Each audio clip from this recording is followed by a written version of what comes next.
Hay nombres que no necesitan demasiada presentación. Basta mencionarlos para que una imagen se proyecte en la mente colectiva. Crucifijos temblando, muñecas endemoniadas tras vitrinas de cristal, casas victorianas envueltas en sombras y un matrimonio de semblante serio afirmando que la oscuridad camina entre nosotros. Ed y Lorraine Warren. Para algunos, defensores de la fe, guardianes contra lo inexplicable. Para otros, hábiles arquitectos de un imperio cimentado en la sugestión y el miedo. Pero, ¿qué hay de verdad en su historia?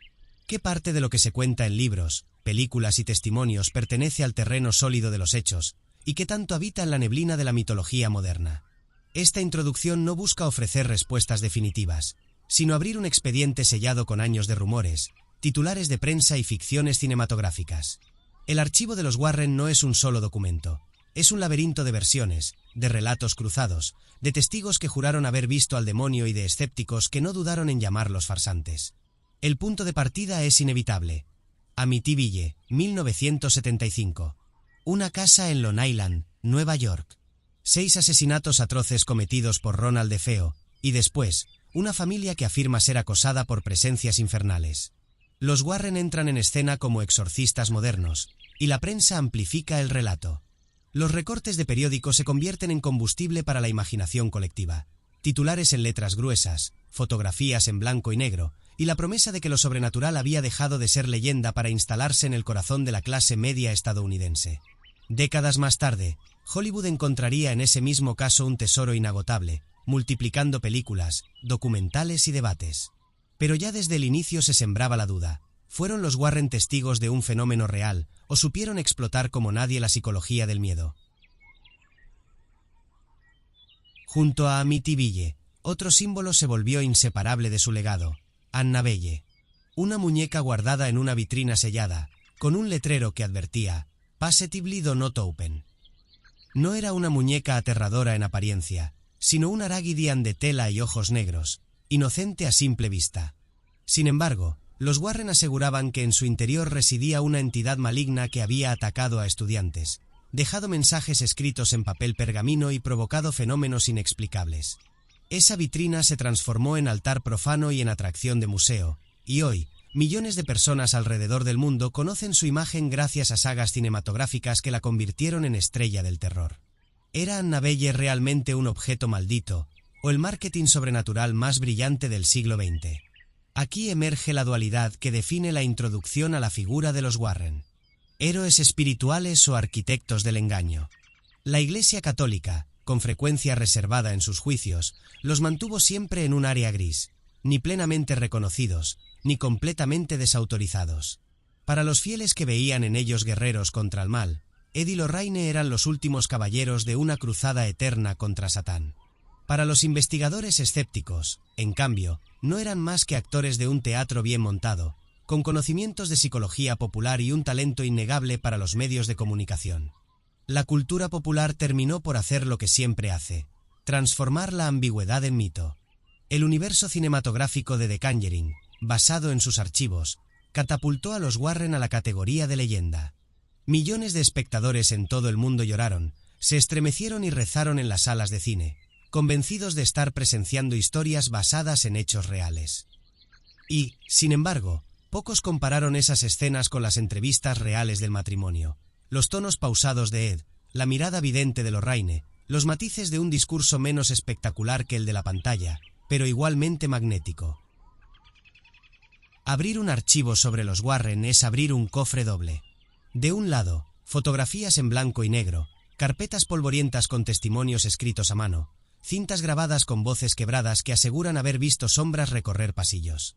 Del otro, pósters de cine, trailers impactantes, muñecas de colección vendidas como reliquias del miedo, conferencias multitudinarias donde el matrimonio recorría universidades y auditorios como si fueran estrellas de rock sobrenatural.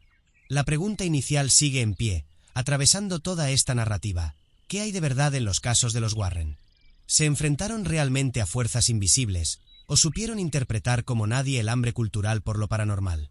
Tal vez la respuesta esté en esa frontera donde mito y realidad se entrelazan, donde la fe del creyente se encuentra con la sospecha del escéptico. Porque la verdadera fuerza de los Warren no estuvo solo en lo que hicieron, sino en cómo lograron que millones quisieran creer. Este viaje comienza con esa paradoja. No buscamos canonizar ni condenar, sino mirar de frente a la pareja más famosa del mundo paranormal. Ed y Lorraine Warren, entre crucifijos y reflectores, entre rezos y contratos de cine, entre vitrinas selladas y taquillas millonarias. Lo que veremos a continuación es un archivo clasificado de la cultura contemporánea, donde cada caso es una historia, y cada historia, un espejo que refleja tanto el miedo humano como la necesidad de encontrar sentido a lo inexplicable. Antes de ser íconos del cine, antes de convertirse en leyenda, Ed y Lorraine Warren fueron dos jóvenes norteamericanos marcados por la guerra, la fe y una sensibilidad inusual hacia lo invisible. Para entender a la pareja más famosa del mundo paranormal hay que regresar a sus raíces, a ese momento en que la historia aún no estaba escrita y solo quedaban dos almas dispuestas a caminar en la frontera entre lo tangible y lo inexplicable. Ed Warren nació en Bridgeport, Connecticut, en 1926, hijo de un policía. Desde niño afirmaba percibir algo más allá de lo común. Mientras otros niños corrían detrás de una pelota, Ed escuchaba ruidos extraños en la vieja casa victoriana donde creció. Oía pasos en los pasillos cuando todos dormían, veía sombras que no correspondían a ningún cuerpo, y en ocasiones, sentía que alguien respiraba junto a él en la oscuridad. Nadie en su familia le creyó del todo. Su padre le decía con firmeza: hay una explicación lógica para todo. Sin embargo, esa lógica nunca le alcanzó. Ese niño silencioso se transformaría en el primer aprendiz de una disciplina casi olvidada, la demonología. La vida lo llevó pronto al campo de batalla. Ed sirvió en la Marina durante la Segunda Guerra Mundial, enfrentando el horror humano antes de consagrarse al horror espiritual. En medio del fuego y la muerte, su sensibilidad hacia lo invisible no desapareció. Al contrario, se intensificó. Más tarde, él mismo contaría que muchas veces sintió que fuerzas extrañas lo protegían, que presencias lo guiaban para salir con vida de situaciones imposibles. Cuando regresó de la guerra, no volvió como un hombre común, sino como alguien convencido de que el mal no era solo una metáfora religiosa, sino una presencia viva, un enemigo tangible que podía arrastrar a los seres humanos a su destrucción. En ese mismo tiempo, otra historia se desarrollaba, paralela y complementaria. Lorraine Moran, nacida en 1927 también en Connecticut, creció en una familia católica. Desde niña, decía tener un don que la aislaba del resto. Mientras sus compañeras de escuela jugaban, ella confesaba ver luces brillantes alrededor de las personas, como halos de colores que cambiaban con el estado de ánimo o la salud de cada uno. Más tarde, esas luces serían descritas como auras. Lorraine afirmaba que podía sentir la tristeza escondida en alguien que sonreía, o la enfermedad latente en alguien aparentemente sano. Y lo más perturbador, también decía ver sombras que no pertenecían a ningún ser vivo. Desde pequeña convivió con lo invisible, aceptando con naturalidad lo que otros llamarían locura o imaginación infantil. Cuando Ed y Lorraine se conocieron, fue como si dos piezas del mismo rompecabezas se unieran.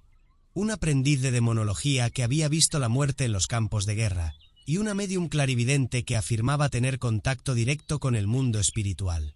Juntos formaron un binomio insólito: razón y sensibilidad, investigación y percepción extrasensorial, cruz y medium. Pero el inicio de su cruzada no estuvo marcado por contratos de cine ni conferencias multitudinarias, sino por algo mucho más humilde y peculiar: visitar casas embrujadas con la excusa de la pintura. Ed había estudiado arte y se dedicaba a pintar paisajes, pero pronto encontró un giro singular. Pintaba mansiones encantadas. Casas viejas, rodeadas de rumores y leyendas, eran plasmadas en sus lienzos. Con ese cuadro bajo el brazo, tocaba la puerta de los dueños y decía: hice una pintura de su casa, me gustaría obsequiársela. El gesto rompía la distancia, despertaba curiosidad y generaba confianza. Solo entonces, en la sala de esos hogares, Ed y Lorraine pedían permiso para hablar con las familias, preguntarles si habían sentido algo extraño y compartir sus propias percepciones. Así, lo que parecía un pasatiempo artístico se convirtió en la estrategia que abrió las primeras puertas del misterio. De casa en casa, de pueblo en pueblo, empezaron a construir un archivo de experiencias. Lorraine describía lo que veía: figuras que se movían en la penumbra, presencias atrapadas entre este mundo y el otro. Ed tomaba nota, investigaba en bibliotecas, comparaba relatos. No tenían dinero, ni fama, ni siquiera el reconocimiento de la Iglesia, pero tenían algo más poderoso, la convicción de que estaban llamados a luchar contra lo que ellos llamaban el mal invisible. El tono biográfico aquí se vuelve confesional porque, en sus propias memorias, tanto Ed como Lorraine repetían que nunca se consideraron extraordinarios. Solo fuimos un hombre y una mujer que no podían ignorar lo que habían visto. Sin embargo, ese inicio humilde marcó la esencia de todo lo que vino después. No eran charlatanes que aparecieron de la nada, sino dos personas que cargaban con experiencias personales intensas. Él, las visiones de niño y los horrores de la guerra. Ella, los destellos de luz alrededor de las personas y la certeza de que el mundo espiritual era tan real como el físico. Con el tiempo, esa unión de talentos se transformó en una misión de vida. Ya no pintaban casas embrujadas solo para entrar en ellas, sino que se presentaban como investigadores de lo paranormal. Poco a poco, su nombre comenzó a circular entre sacerdotes, periodistas y familias desesperadas que buscaban respuestas. Lo que había comenzado como un gesto inocente, un cuadro entregado en la puerta de una mansión encantada, se convirtió en el inicio de la cruzada paranormal más famosa del siglo XX. Ed y Lorraine Warren no nacieron como íconos. Se construyeron a sí mismos con un mosaico de recuerdos, dones y experiencias. Su origen no es el de celebridades, sino el de dos jóvenes que se atrevieron a decir en voz alta lo que otros callaban, que el mal camina entre nosotros, que lo invisible nos observa y que alguien debía enfrentarlo. Ese alguien serían ellos. Y desde esa primera visita a una casa embrujada hasta los reflectores de Hollywood, la semilla ya estaba plantada, la historia de los Warren había comenzado, y el mundo jamás volvería a mirar lo paranormal de la misma manera. En apariencia, no había nada extraño en ella. Una muñeca de trapo, ojos negros de botón, mejillas sonrosadas, sonrisa cosida con hilo grueso. Podría haber sido el juguete favorito de cualquier niña en los años 70, olvidada en una repisa o arropada en la cama. Y, sin embargo, con el paso del tiempo, esa muñeca de tela se convertiría en uno de los objetos más temidos de la cultura contemporánea. Annabelle.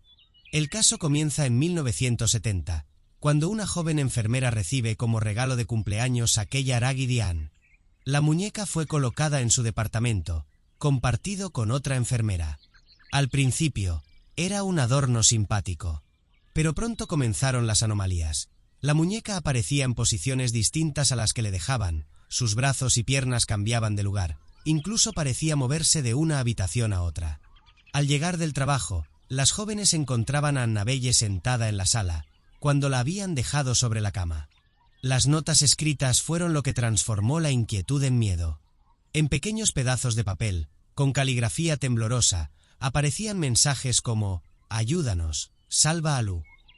Lo perturbador no era solo el contenido, sino el material.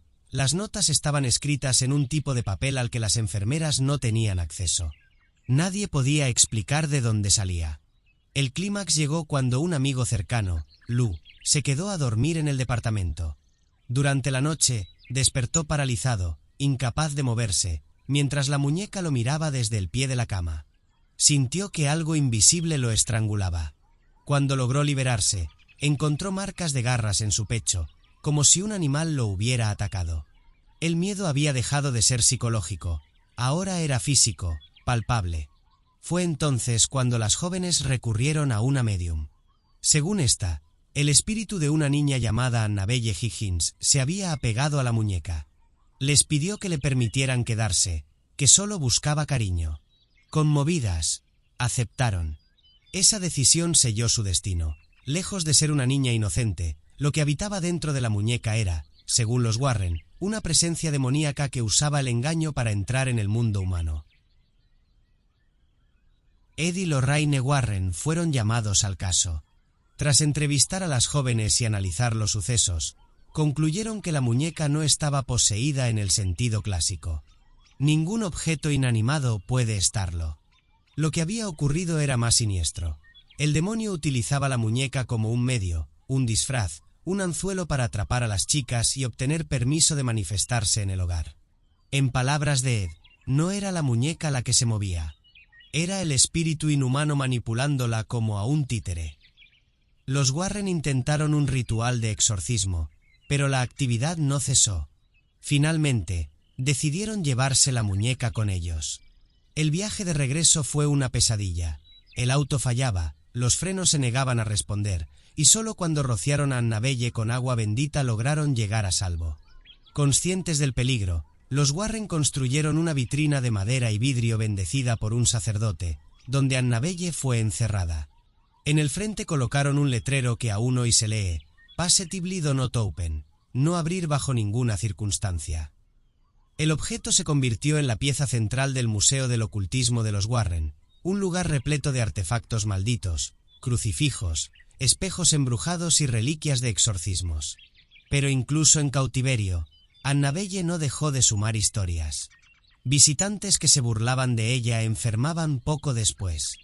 El caso más famoso es el de un motociclista joven que, al visitar el museo con su novia, golpeó la vitrina y se rió de la muñeca, desafiándola. Ed lo expulsó, advirtiéndole que no debía faltar al respeto a lo que no comprendía. Minutos después, aquel joven sufrió un accidente fatal en carretera. Su novia sobrevivió, marcada para siempre por el recuerdo. Para los creyentes, Annabelle había cobrado venganza. El terror aquí no es épico ni grandilocuente, sino íntimo y claustrofóbico. No se trata de castillos medievales ni cementerios nocturnos, sino de un departamento pequeño, una sala común, una muñeca de trapo inofensiva. Precisamente en esa contradicción se esconde su fuerza. Lo cotidiano se vuelve siniestro. La cama donde dormimos, la repisa donde guardamos un juguete, la sonrisa cosida con hilo. El hogar, espacio de seguridad, se convierte en escenario de lo prohibido. Annabelle pasó de ser un objeto casero a un símbolo global del horror gracias a la maquinaria cultural que los Warren ayudaron a construir. Conferencias, entrevistas televisivas, libros y finalmente, el cine. En 2013, con el estreno de The Conjuring, la muñeca fue presentada al gran público como una reliquia maldita. Aunque la versión cinematográfica cambió su aspecto, de tela a porcelana, con un rostro mucho más aterrador, la esencia permaneció, una muñeca que no era juguete, sino amenaza. El éxito fue inmediato. Annabelle protagonizó su propia trilogía, convirtió vitrinas y crucifijos en iconos de taquilla, y se consolidó como la muñeca maldita más famosa del mundo. Hoy, millones de personas que jamás pisaron el museo de los Warren saben quién es Annabelle. Es un fenómeno de marketing cultural donde lo paranormal y lo comercial se entrelazan. Lo que comenzó como el miedo íntimo de dos enfermeras se transformó en una franquicia multimillonaria. Y sin embargo, detrás del espectáculo persiste la pregunta: ¿es solo un mito cuidadosamente fabricado, o hay algo real detrás de esa tela cosida? El caso Annabelle nos habla de un terror que no necesita castillos ni tormentas eléctricas. Está en lo más cercano, en lo que parece inofensivo. Esa muñeca de trapo, con ojos de botón y sonrisa bordada, nos recuerda que a veces el horror se disfraza de inocencia. Quizás por eso Annabelle nunca dejará de inquietar, porque no está allá afuera, en un bosque remoto, sino aquí, en la repisa de nuestra infancia, mirándonos con ojos que no deberían ver.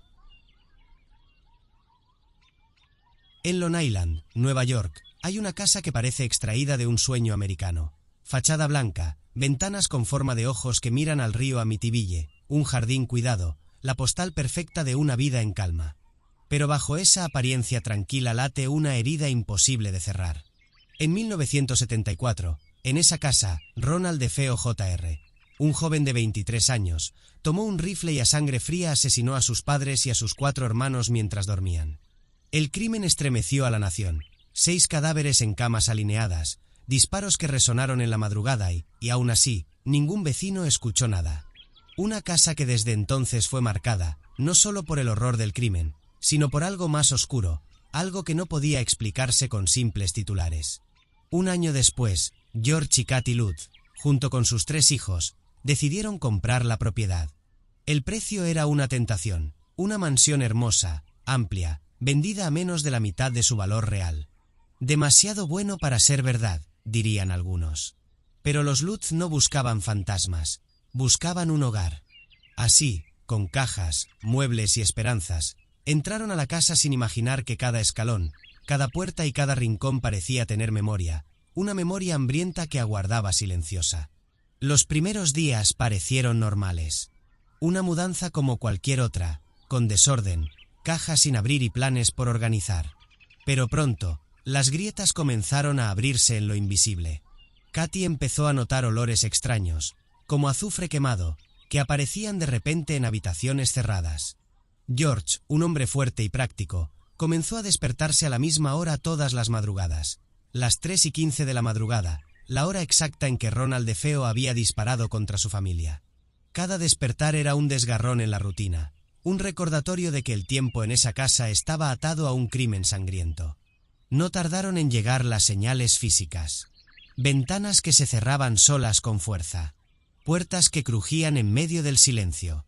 El invierno avanzaba, pero dentro de la casa aparecían enjambres de moscas que cubrían las paredes como manchas vivas, negras, zumbando en habitaciones que deberían estar heladas. Katy intentaba explicar, buscar razones lógicas, pero el zumbido era insoportable, como si la casa se riera de sus intentos de normalidad. George, mientras tanto, se veía cada vez más pálido, más flaco, más ausente. Era como si la casa lo absorbiera lentamente, robándole la vitalidad. Los hijos no eran inmunes. La pequeña Missy comenzó a hablar con alguien invisible. Decía que era su amiga, que venía en forma de cerdo gigante con ojos rojos, a quien llamaba Jodie. Al principio, los padres lo tomaron como un juego de la imaginación. Hasta que una noche, George vio a través de la ventana dos ojos brillantes que lo miraban desde afuera, a la altura del segundo piso. Cuando salió corriendo, no encontró nada, salvo las huellas de un animal pesado marcadas en la nieve. El miedo dejó de ser una sensación aislada y se volvió atmósfera. La temperatura bajaba en habitaciones específicas, un frío imposible de explicar. Crucifijos colgados en las paredes se torcían por sí solos. Y lo más inquietante, George comenzó a cambiar. Dejó de afeitarse, dejó de comer con la familia, pasaba horas enteras frente a la chimenea, como si estuviera esperando órdenes de un fuego que murmuraba solo para él. Su carácter se volvió violento, distante, como si la misma sombra que había llevado a Ronald DeFeo al crimen intentara repetirse en él. Las semanas se hicieron insoportables. Katy relató más tarde cómo era poseída por pesadillas recurrentes en las que veía a su esposo transformado, con un hacha en la mano, caminando hacia los niños. A veces despertaba con marcas en el cuerpo, rasguños que no sabía explicar. Otras veces, escuchaba coros lejanos, voces rezando en latín en rincones vacíos de la casa. Los Lutz, una familia común, se estaban desmoronando bajo el peso invisible de una historia que no les pertenecía, pero que los había atrapado. El punto de quiebre llegó con una mezcla de todo: olores insoportables, moscas, voces, ojos brillantes, fríos repentinos y la sensación de que algo, o alguien, no los quería ahí. 28 días después de mudarse, los Lutz huyeron de la casa en la madrugada, sin mirar atrás, dejando muebles, pertenencias y hasta ropa, como si la vida misma pesara demasiado para cargarla. No regresaron jamás. La historia no terminó ahí. Lo que comenzó como un crimen real terminó por convertirse en el caso paranormal más famoso de los Estados Unidos. Los periódicos no tardaron en cubrir la huida de la familia y en preguntarse, ¿qué podía hacer que unos padres abandonaran todo tan rápido? La respuesta fue la chispa perfecta para el mito: la casa estaba embrujada. Y fue entonces cuando entraron en escena Ed y Lorraine Warren, los investigadores del oculto más conocidos de la época, que vieron en Amityville un archivo vivo, un eco de horror que necesitaba ser contado. Para algunos, lo que siguió fue una cruzada contra fuerzas malignas. Para otros, el inicio de uno de los montajes mediáticos más exitosos de la historia moderna. Los Lutz huyeron de la casa dejando atrás no solo muebles y ropa, sino también un misterio abierto como una herida sangrante. Lo que sucedió en esas 4 paredes no se quedó en silencio. Pronto llegó a oídos de Ed y Lorraine Warren, la pareja que desde hacía años se dedicaba a investigar lo sobrenatural. Para ellos, Amityville no era solo un caso más, era el epicentro de un mal que podía confirmarlo todo: la existencia de fuerzas demoníacas actuando en el mundo tangible. Ed, Con su cruz y su convicción férrea de demonólogo autodidacta, hablaba de presencias inhumanas que habían contaminado el terreno. Lorraine, con su don de medium, aseguró desde el primer instante que al entrar sintió una nube oscura envolviéndola, como un remolino de odio que no quería ser descubierto. Según su propio testimonio, apenas puso un pie dentro de la casa escuchó, en su interior, un coro de voces que repetían un mismo mandato: «Salgan de aquí». Los Warren convocaron a un equipo, sacerdotes, fotógrafos, técnicos de grabación. La casa se convirtió en un laboratorio del miedo. Cámaras de visión infrarroja se instalaron en pasillos y habitaciones. Grabadoras quedaron encendidas durante horas. Lo que más tarde se presentó al público parecía extraído de una película. Ruidos inexplicables, sombras que cruzaban de una pared a otra, objetos que se movían solos. Y, sobre todo, la fotografía que todavía hoy causa escalofríos, la de un niño pequeño asomado en la escalera, con ojos brillantes, tomada en un momento en que no había niños en la casa. Esa imagen, publicada años después, fue la prueba reina para los creyentes. Para los escépticos, una manipulación descarada. La polémica nació con la misma fuerza con la que se difundía la historia. Los periódicos de la época recogían titulares cada vez más amarillistas: la casa maldita de Amityville, el infierno en Long Island, los demonios que caminan de noche. Las radios hablaban de posesiones, de rituales satánicos, de energías malignas que permanecían atadas a los cimientos. La voz de George y Katy Lutz se convirtió en parte esencial del mito. En entrevistas, relataban noches interminables en las que veían siluetas negras, escuchaban golpes que resonaban en las paredes y sentían olores nauseabundos. Katy afirmaba haber flotado sobre la cama en más de una ocasión, mientras una fuerza invisible la arrojaba contra el colchón. George aseguraba que despertaba con la sensación de ser observado por algo que respiraba a su lado. Cada palabra añadía combustible a un fuego mediático imparable. Pero también hubo quienes dudaron desde el principio. Investigadores independientes señalaron que los Lutz habían abandonado la casa en menos de un mes, pero que rápidamente habían firmado contratos para publicar un libro y vender los derechos a Hollywood. Críticos más duros acusaron a la familia de haber montado todo como un fraude lucrativo, aprovechando el interés morboso generado por la masacre de los DeFeo. ¿De verdad huyeron aterrados? ¿O estaban escribiendo un guión?, se preguntaban. El abogado William Weber, quien había defendido a Ronald DeFeo en el juicio, llegó a declarar que él mismo se había reunido con los Lutz para hablar de la posibilidad de inventar fenómenos paranormales con tal de conseguir un libro exitoso. Una afirmación que encendió más el debate. ¿Era todo un engaño bien orquestado? ¿O una maniobra para desprestigiar un caso demasiado perturbador para ser aceptado por la razón? Mientras tanto, los Warren defendían la veracidad con uñas y dientes. Para Ed, Amityville era el caso más peligroso de su carrera. Lorraine aseguraba que jamás había sentido un lugar tan cargado de energía maligna como esa casa. Los equipos de investigación que los acompañaban reforzaban el relato con fotografías, grabaciones y testimonios de personas que habían estado presentes. El contraste entre unos y otros generaba una tormenta perfecta, un caso demasiado aterrador para ignorarlo, demasiado polémico para aceptarlo sin reservas. El impacto cultural fue inmediato. El libro de Amityville Horror, escrito por Jay Anson en 1977, vendió millones de copias en todo el mundo. Su estilo narrativo, mezcla de crónica y terror, convirtió la historia en un fenómeno literario. Poco después, en 1979, llegó la primera película, de Amityville Horror, que catapultó la leyenda a niveles globales.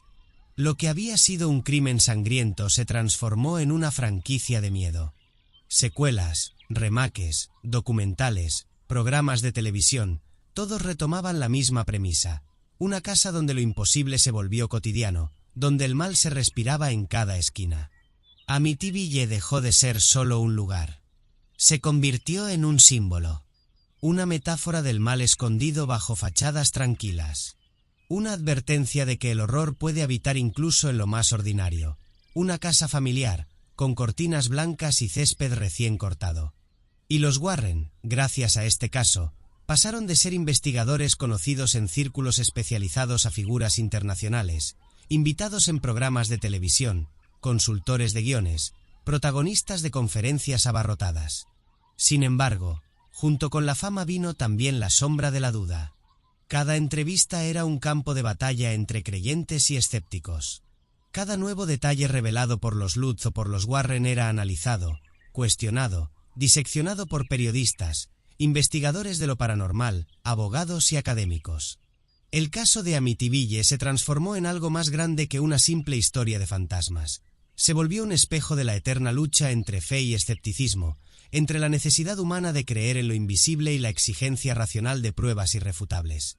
Mientras la polémica crecía, la casa seguía en pie, silenciosa, observando. Compradores posteriores vivieron allí sin reportar fenómenos extraños. Para los incrédulos, era la prueba final de que todo había sido un montaje. Para los creyentes, era solo un recordatorio de que las fuerzas malignas se manifiestan cuando quieren, no cuando se les exige. Amityville, con sus ventanas que parecen ojos vigilantes, ya no era simplemente un domicilio. Era un mito vivo. Un escenario en el que se cruzaban el horror real de un crimen múltiple, la sugestión colectiva, el fervor religioso y la maquinaria implacable de los medios de comunicación. Amityville no murió con los Lutz, ni con el juicio de Ronald DeFeo, ni siquiera con las acusaciones de fraude. Al contrario, sobrevivió, se multiplicó, se adaptó. Aquella Casa Blanca en el 112 de Ocean Avenue se convirtió en una grieta por la que se coló algo mucho más grande que la historia de una familia aterrorizada. Un mito que todavía hoy se discute, se vende y se consume como si fuera un producto inmortal. El legado de Amityville está hecho de capas, como un palimpsesto en el que cada generación ha escrito su propio miedo. Primero fue el crimen de Ronald DeFeo en 1974, 6 disparos que resonaron en la memoria colectiva.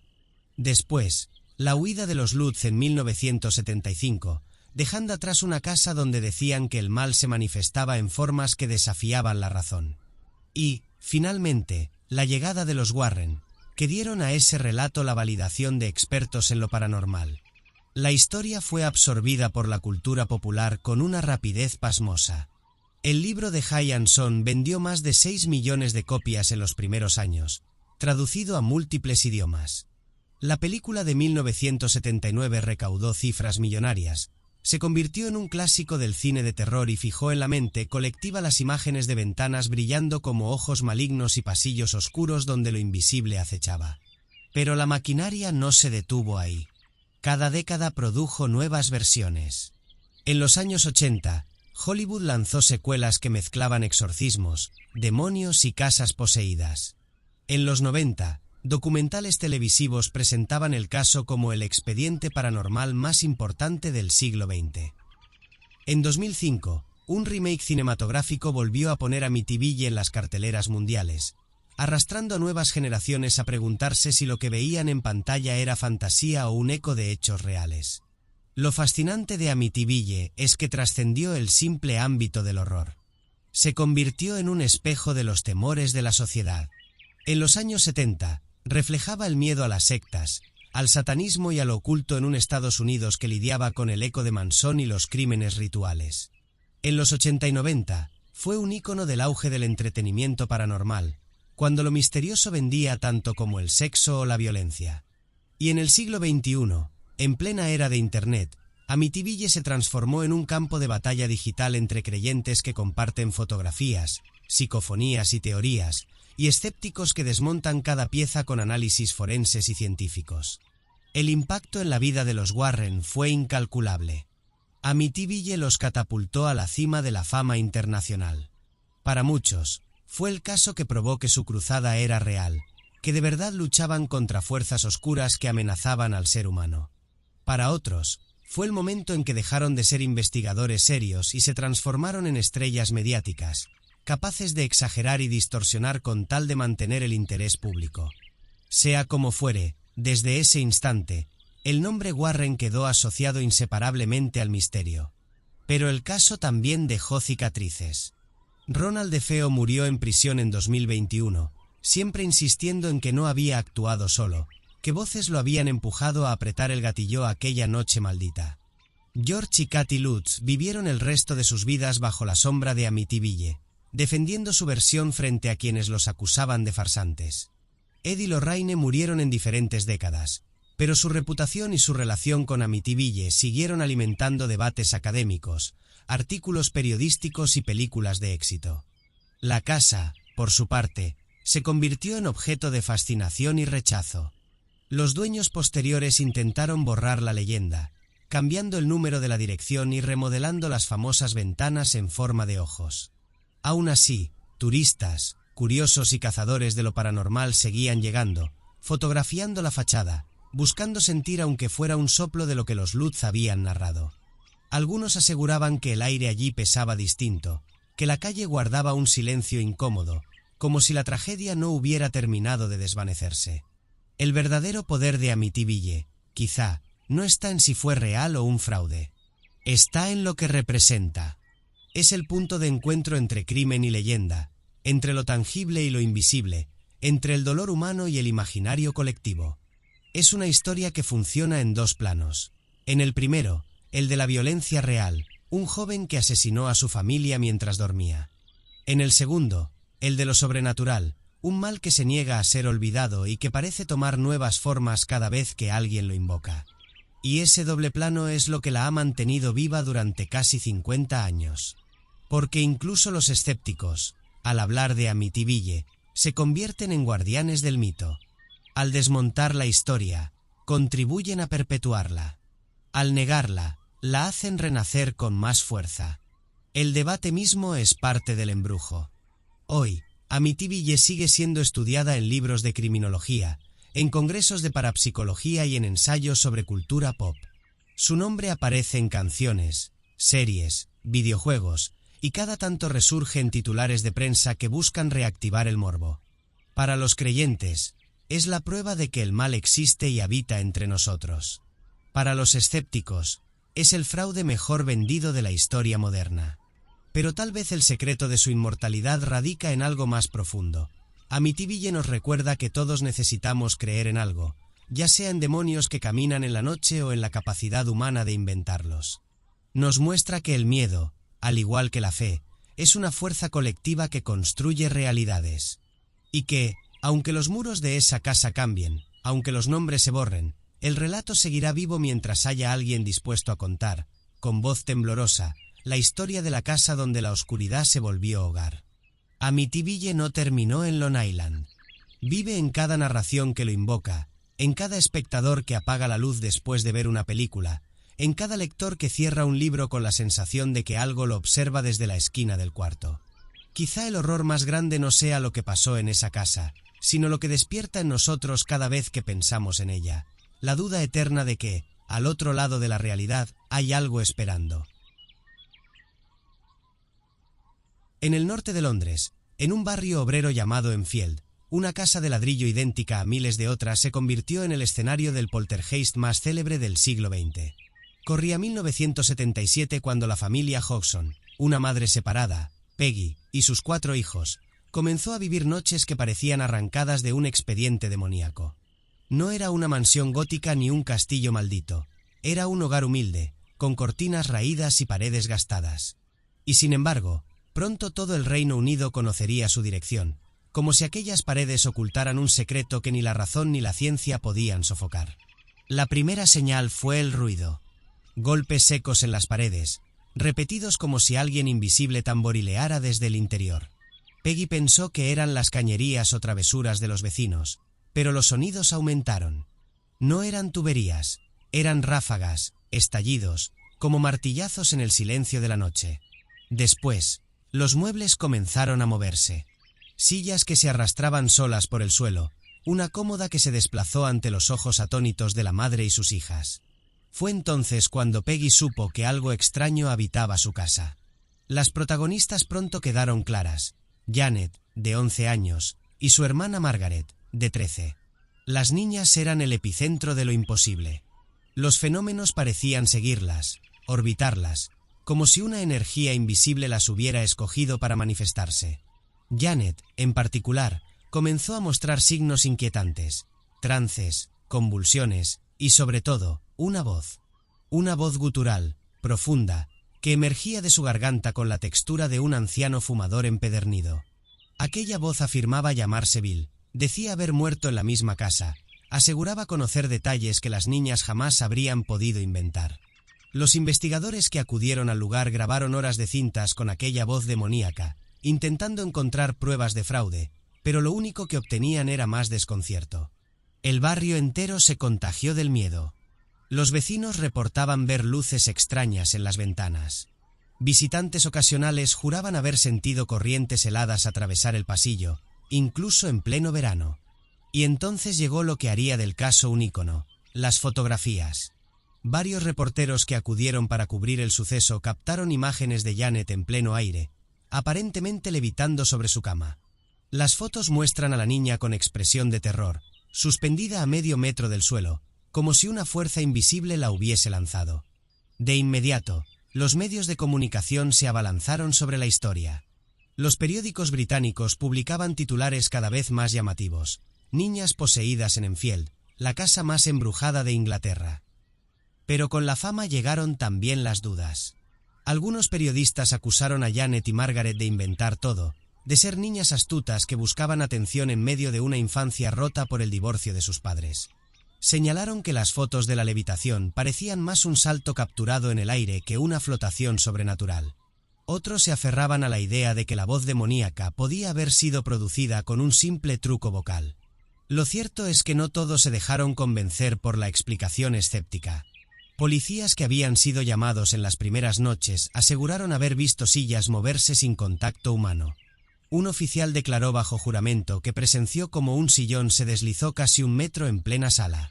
Investigadores de la Society for Psychical Research, una de las instituciones más antiguas dedicadas al estudio de lo paranormal, pasaron meses en la casa, registrando sucesos que escapaban a toda lógica. Para ellos, más allá de los posibles engaños infantiles, había un núcleo de fenómenos imposibles de descartar. Janet se convirtió en el rostro de Enfield. Su expresión, entre el miedo y la inocencia, aparecía en portadas de revistas y noticieros. Ella decía que no quería fama, que lo único que deseaba era dormir en paz. Pero la paz no llegaba. La casa era un tribunal invisible en el que cada noche se reabría el caso. Ruidos, gritos, objetos lanzados, crucifijos arrancados de las paredes. Los Hodgson eran pobres, vulnerables, sin recursos para huir. Y eso solo aumentaba la fascinación mediática, el contraste entre la banalidad de la casa obrera y la magnitud de lo que allí se narraba. Para muchos, lo que sucedía en Enfield no era simplemente un caso paranormal, era un juicio público. Cada fotografía, cada grabación, cada testimonio se examinaba con lupa. ¿Era la prueba de que lo sobrenatural existe? ¿O un montaje fabricado por niñas traviesas? La opinión pública se dividió con la misma intensidad con la que los golpes resonaban en las paredes de la casa. Y lo que comenzó como un fenómeno local se convirtió, en pocos meses, en una de las controversias más famosas de la historia moderna. Un escenario donde la verdad parecía jugar a las sombras, deslizándose entre el miedo, el fraude y lo inexplicable. La casa de los Hodgson dejó de ser un refugio familiar para convertirse en un escenario. No pasaba una semana sin que reporteros, investigadores y curiosos se agolparan frente a la puerta de aquel número en Green Street, con cámaras y libretas listas para capturar la mínima señal de lo sobrenatural. Enfield, un barrio obrero sin mayores pretensiones, pasó a ocupar titulares internacionales. De la noche a la mañana, una familia humilde se convirtió en protagonista de la que muchos llamaban la investigación paranormal más documentada del siglo XX. Los periodistas no solo escribían sobre ruidos o voces extrañas. Ellos mismos fueron testigos de lo imposible.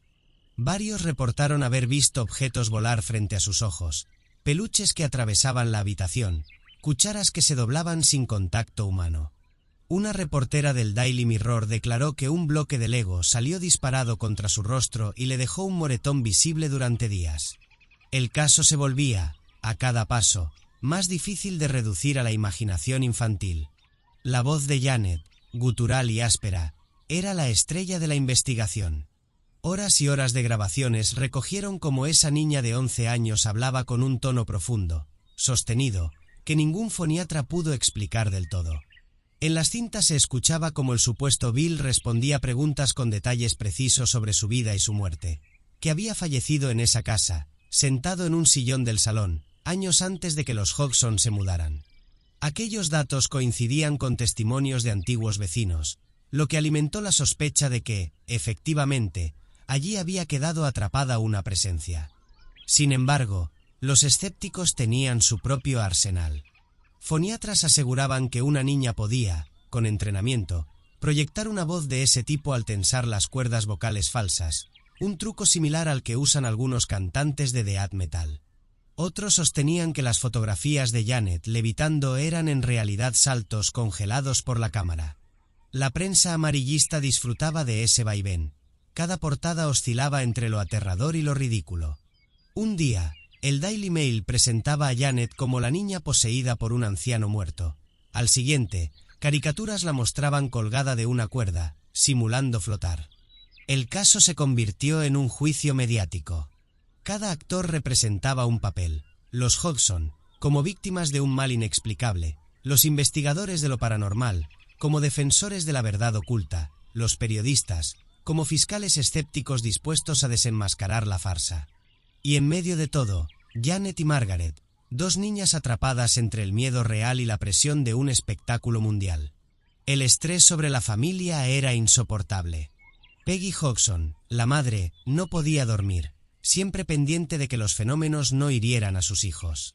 Los más pequeños, Billy y Johnny, vivían aterrados, convencidos de que un demonio rondaba la casa.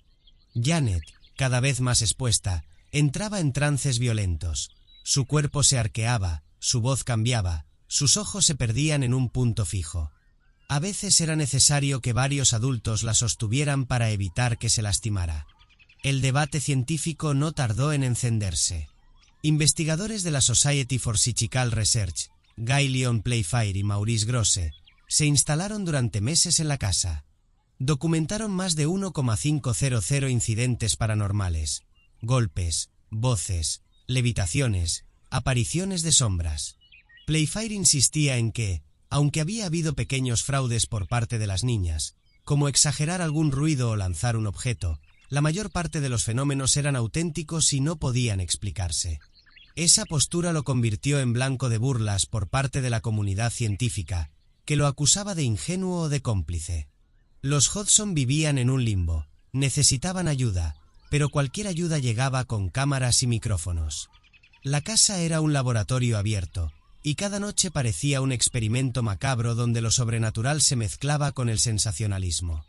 Los investigadores dormían en el sofá, los reporteros instalaban guardias nocturnas, y los vecinos ya no sabían si estaban frente a un caso de posesión, un fraude descarado o una pesadilla colectiva.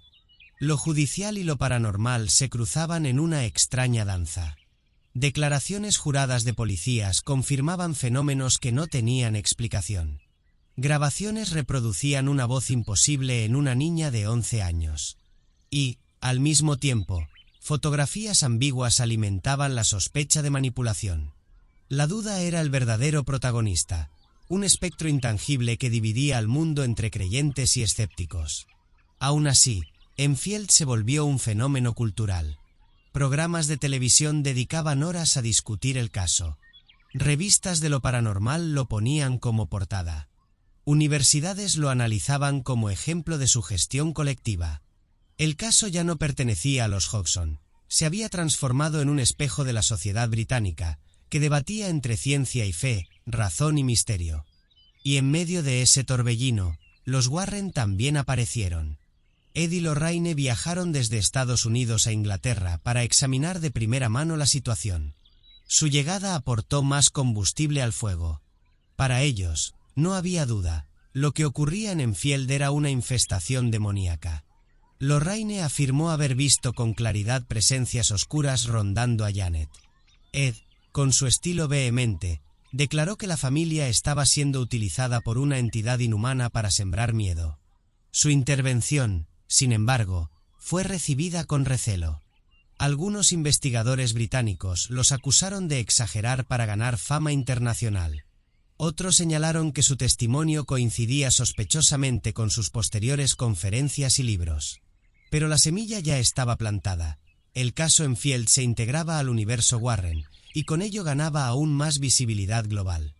Lo cierto es que, con o sin los Warren, Enfield ya se había convertido en un tribunal permanente. No había veredicto posible. Para cada prueba había una contraprueba, para cada creencia, una refutación. El caso no podía cerrarse porque, más allá de los fenómenos, había algo que lo mantenía vivo, la fascinación humana por aquello que se escapa a la lógica.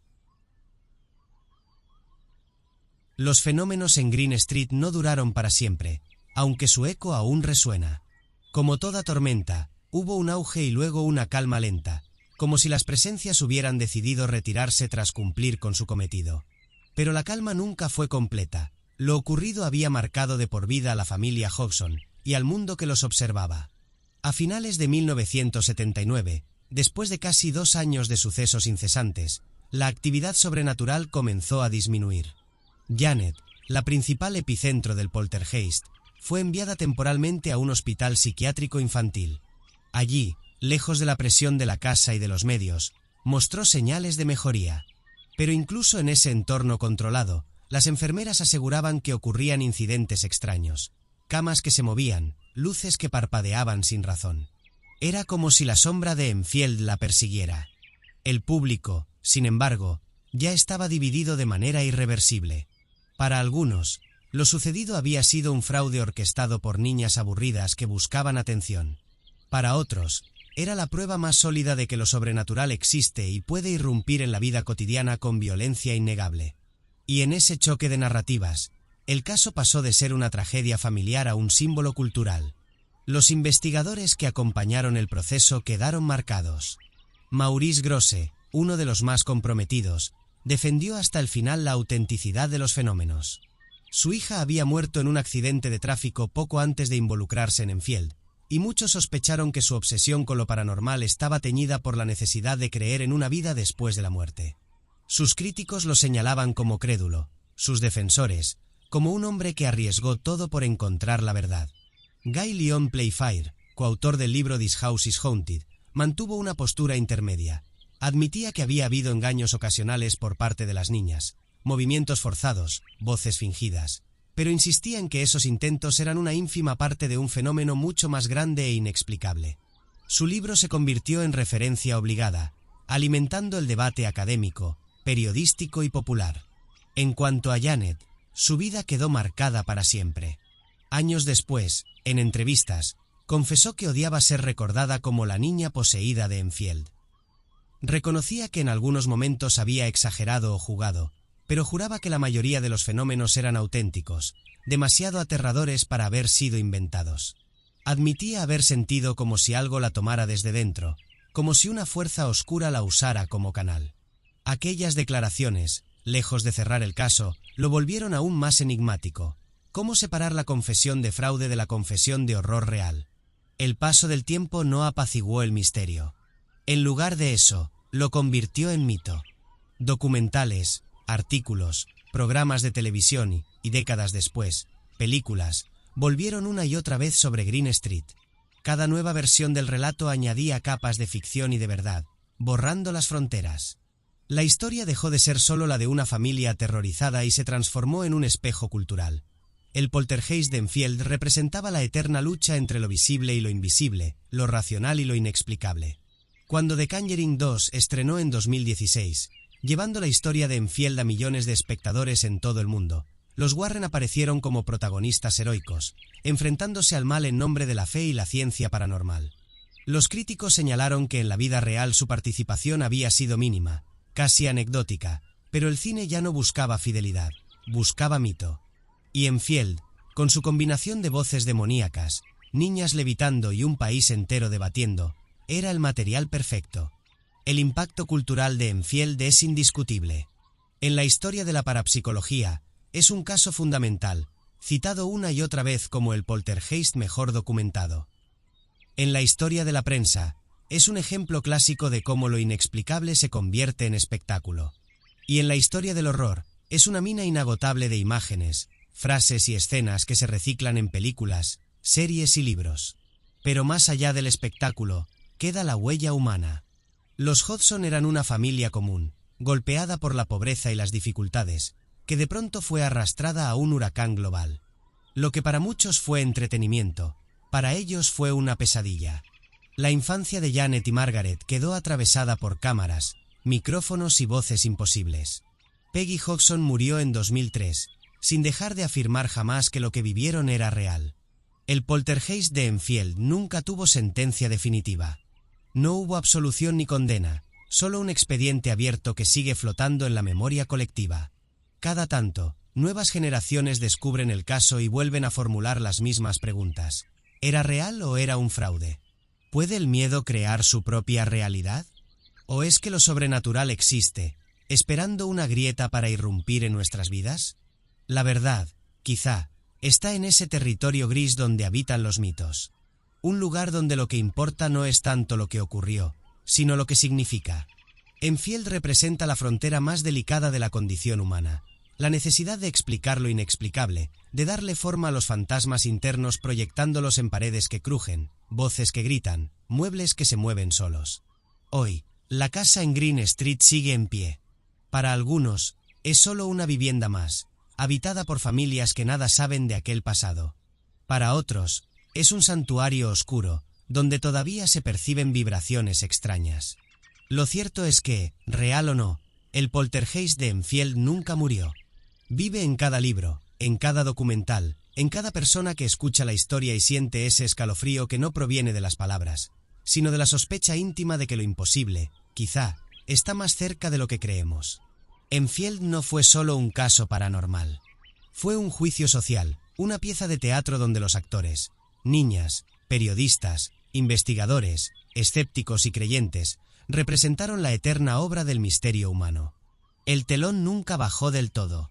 Y mientras existan quienes recuerden o quienes duden, el eco de aquella voz gutural seguirá retumbando. Mi nombre es Bill, y aún estoy aquí. Hay lugares que no se visitan, se sobreviven. No son museos en el sentido clásico de la palabra, sino mausoleos donde lo que se expone no son obras de arte, sino cicatrices, objetos malditos, heridas de lo invisible que alguien decidió guardar tras un vidrio. En un suburbio de Connecticut, bajo el aspecto inocente de una casa blanca de familia, se abre un sótano oscuro que fue, durante décadas, el corazón del mito Warren, el Museo del Ocultismo. No era un museo abierto como el Louvre o el Met, era un santuario prohibido, un archivo del mal. Allí, Ed y Lorraine Warren acumulaban cada objeto que, según ellos, había sido arrancado del vientre de un caso sobrenatural. No eran trofeos de victorias, sino reliquias malditas, piezas de un rompecabezas que contaba una verdad aterradora, que el mal no se disuelve con exorcismos ni con rezos, sino que busca encarnarse en objetos cotidianos. La sala estaba dispuesta como una galería clandestina. Al entrar, lo primero que golpeaba era la densidad del aire. Era como si cada objeto respirara, como si la habitación estuviera viva con 1000 miradas invisibles. Había vitrinas con espejos de invocación, espejos que alguna vez sirvieron de puerta entre mundos, donde médiums y brujos buscaban proyectar sombras y llamar a presencias. Había tótems de brujería, tallados en madera, impregnados de sangre y cenizas, cargados de historias de sacrificios y pactos. Había marionetas usadas en rituales satánicos, muñecos que parecían dormir con la boca entreabierta, esperando que alguien pronunciara otra vez el conjuro que los animara. Y, por supuesto, estaba ella, Annabelle, la muñeca Raggedian encerrada en una caja de vidrio con un letrero en mayúsculas que decía «Warning, Positively do not open». No era la única, pero sí la reina de aquel reino de tinieblas, el rostro que convirtió al museo en leyenda. El museo no era un simple depósito. Cada objeto estaba allí porque los Warren lo habían retirado de un lugar donde supuestamente había causado estragos. Casas infestadas, cementerios profanados, sótanos donde se practicaban rituales prohibidos. Para ellos, la lógica era clara. Si se destruye el objeto, el espíritu se libera. Si se guarda bajo protección, se lo contiene. Por eso, cada pieza estaba rociada con agua bendita y vigilada por oraciones. Era una cárcel de reliquias. Quienes lo visitaban describían la experiencia con palabras inquietantes. Algunos hablaban de mareos, otros de frío súbito. Había quien juraba haber escuchado susurros al pasar frente a un espejo cubierto, o haber sentido que un crucifijo de la pared temblaba ligeramente, como si repeliera una energía invisible. Ed Warren solía advertir: nada aquí es un adorno. Todo tiene historia. Todo puede herirte. Los recortes de periódico que colgaban en las paredes reforzaban la idea de estar dentro de un archivo prohibido. Había titulares sobre asesinatos, sobre incendios inexplicables, sobre muertes que coincidían con los objetos guardados. Cada vitrina era un relato en suspenso, un eco de horror encapsulado. Pero más allá de lo siniestro, el museo cumplía una función mediática. No era solo un santuario, era también un escenario. Los Warren sabían que la fuerza de sus historias no se agotaba en los testimonios. Necesitaban pruebas físicas, reliquias que hicieran tangible lo intangible. El museo era la vitrina perfecta, un lugar donde lo invisible se convertía en visible, donde el mito se materializaba. Era marketing gótico en su forma más pura, un producto que se vendía con olor a madera vieja, polvo y rezos. Sin embargo, para los Warren, la exhibición era también un acto de advertencia. Ellos no lo presentaban como un espectáculo, sino como un recordatorio del mal que acecha. A cada visitante le repetían que no tocara nada, que mantuviera las manos detrás de la espalda.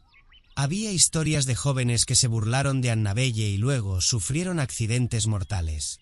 Historias de periodistas que se atrevieron a mofarse de los espejos y después no pudieron dormir durante semanas, acosados por pesadillas. El lugar estaba cargado de símbolos católicos, crucifijos en cada esquina, agua bendita, estampas de santos. Era como si la fe misma hubiera sido convocada para mantener bajo control aquello que contenían las vitrinas.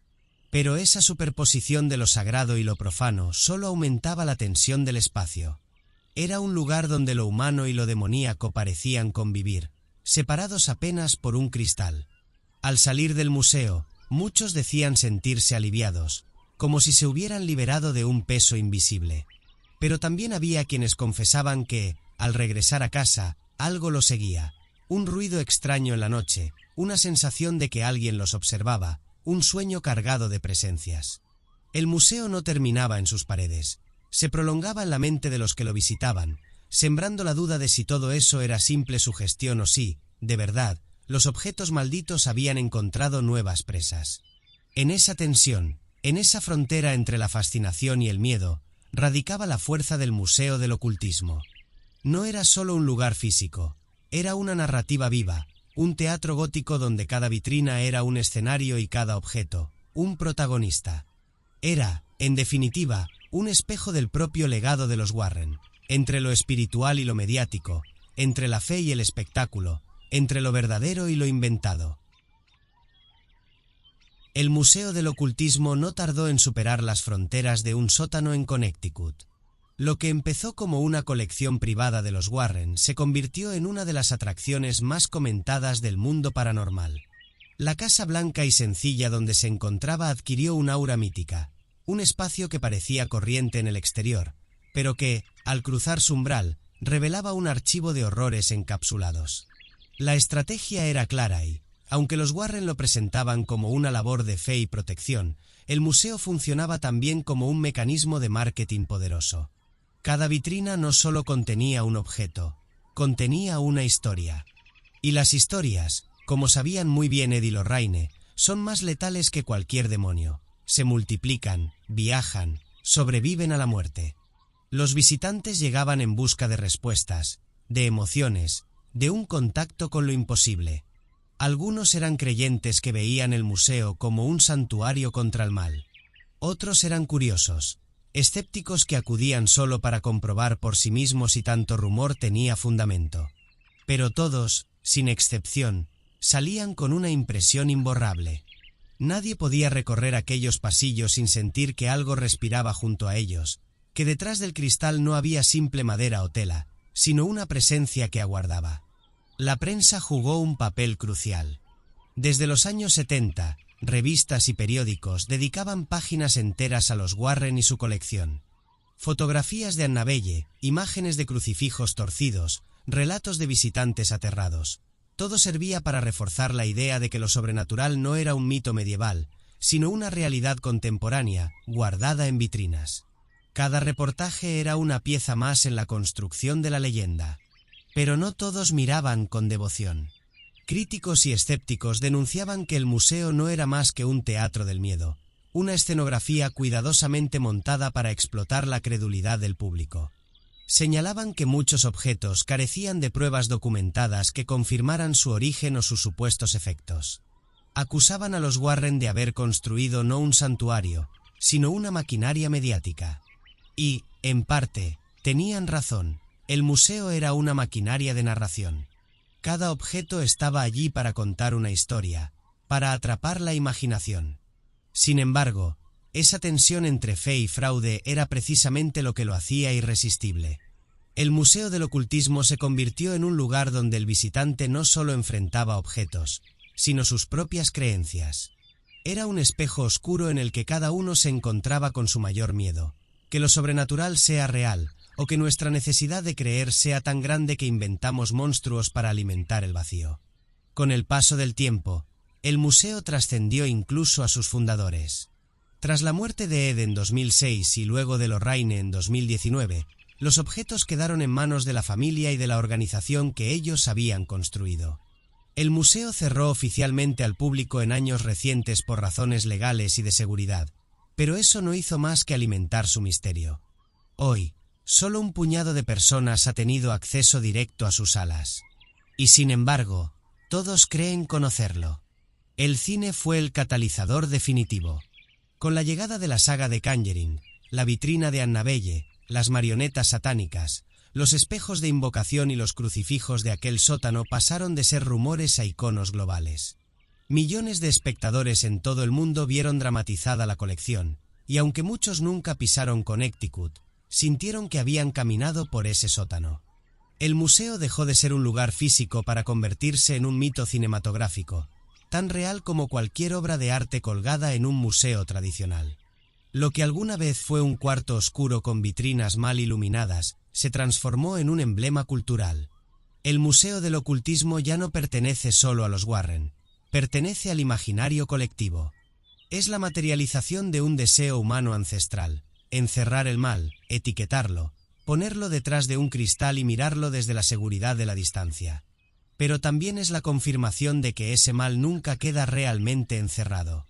La última lección que deja el museo es paradójica. Ed y Lorraine siempre insistieron en que cada objeto estaba bajo control, protegido por oraciones, custodiado por la fe. Sin embargo, la sola existencia del museo mantiene vivos a esos objetos.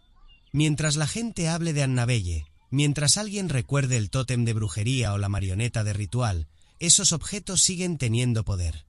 El mal, encerrado en vitrinas, se perpetúa gracias a nuestra fascinación. El Museo del Ocultismo no es, entonces, un simple sótano lleno de cosas viejas. Es un mausoleo de historias, un teatro gótico donde el miedo se convierte en espectáculo, un altar mediático que transformó a los Warren en leyenda. Y como todo mausoleo, no está hecho para los muertos, sino para los vivos, para recordarnos que hay puertas que nunca deberían abrirse, y que, sin embargo, siempre estamos tentados a mirar detrás del cristal. El mundo del misterio suele girar alrededor de unos pocos nombres, unos pocos relatos que se han convertido en franquicias cinematográficas. Pero lo verdaderamente fascinante es que, detrás de los titulares, detrás de Amityville, Annabelle o Enfield, se ocultan casos menos explotados, más oscuros, y quizá más inquietantes porque no han sido desgastados por el eco mediático. Casos donde los Warren caminaron entre lo folclórico y lo criminal, donde el límite entre la superstición y la evidencia parecía difuminarse como una bruma densa en la madrugada. Y es allí donde se levanta el relato del hombre lobo de Londres, una historia que parece extraída de las leyendas medievales, pero que, en realidad, forma parte de los archivos del siglo XX. Un joven británico llamado Bill Ramsey aseguraba que algo oscuro lo habitaba. No hablaba de una metáfora, no de una enfermedad común, sino de la convicción absoluta de que dentro de él respiraba una fiera salvaje. Vecinos y policías afirmaban haberlo visto gruñir con una fuerza inhumana, desgarrar con sus dientes a quienes intentaban detenerlo, lanzar mordidas como un animal rabioso en plena vía pública. Ramsay no hablaba de licantropía como un juego de Halloween. Afirmaba, con los ojos inyectados en miedo, que un demonio lo obligaba a convertirse en bestia bajo la luna. Los periódicos de la época lo ridiculizaron como un loco violento, pero la historia tomó otro rumbo cuando los Warren viajaron a Inglaterra y lo encontraron. Lorraine declaró haber percibido, en la presencia de Ramsay, una oscuridad que no provenía de enfermedad mental, sino de lo preternatural. Según sus testimonios, realizaron un exorcismo autorizado por la Iglesia en el que Ed, con la Biblia abierta y el crucifijo alzado, enfrentó a la criatura interior. El hombre, después de gritos desgarradores, cayó exhausto, liberado, o al menos, eso narraban los Warren, de la fuerza que lo dominaba. ¿Fue un caso de posesión demoníaca disfrazada en la iconografía del hombre lobo? ¿O simplemente la metáfora desesperada de una mente fracturada? Más allá de la explicación, lo cierto es que las imágenes de Ramsay con el rostro desencajado y la prensa británica multiplicando titulares dieron a los Warren una aureola internacional. En una época en la que los monstruos eran ya producto de Hollywood, aquí aparecía uno en carne y hueso, legitimado por la presencia de los célebres investigadores. El mito del hombre lobo había saltado de la pantalla al expediente. Pero si Londres fue el escenario de lo inusual, en América la semilla del terror se hundía en la tierra de Rhode Island. Allí, la familia Perron habitaba una casona antigua que pronto se convertiría en un infierno cotidiano. Bathsheba Sherman, la bruja maldita de la historia local, parecía haber dejado su marca en cada pared, en cada rincón, en cada sombra de esa propiedad. Andrea Perron, la hija mayor, narraría años después que los objetos se movían solos, que los olores nauseabundos aparecían sin causa, que voces invisibles susurraban sus nombres en la oscuridad. Los testimonios recogidos por los Warren dibujan una escena digna de la Edad Media: camas que levitaban, crucifijos que se daban vueltas solos, llantos en habitaciones vacías. Lorraine aseguraba que Bathsheba, condenada en vida por prácticas de brujería, seguía reclamando la casa como suya, y que atacaba con violencia a quienes intentaban vivir allí. El clímax de esta pesadilla ocurrió durante una de las sesiones donde Ed intentó realizar un rito de liberación. Andrea Perron recordaba ver a su madre retorcerse como si fuerzas invisibles la empujaran al suelo. Para la familia, aquello no fue un espectáculo, sino un recuerdo imborrable de terror. La historia de los Perron, aunque no alcanzó la fama inmediata de Amityville, se convirtió décadas más tarde en la base de The Conjuring, devolviendo a la memoria colectiva un caso que había permanecido como cicatriz en los archivos Warren. Allí se funden lo doméstico y lo sobrenatural, una familia cualquiera, una casa rural, un linaje oscuro, y dos investigadores que registraban cada fenómeno como un escriba medieval anota una aparición. Dos casos tan diferentes, un supuesto hombre lobo en Inglaterra y una familia acechada por una bruja en Rhode Island, muestran el rango de territorios donde se movían los Warren.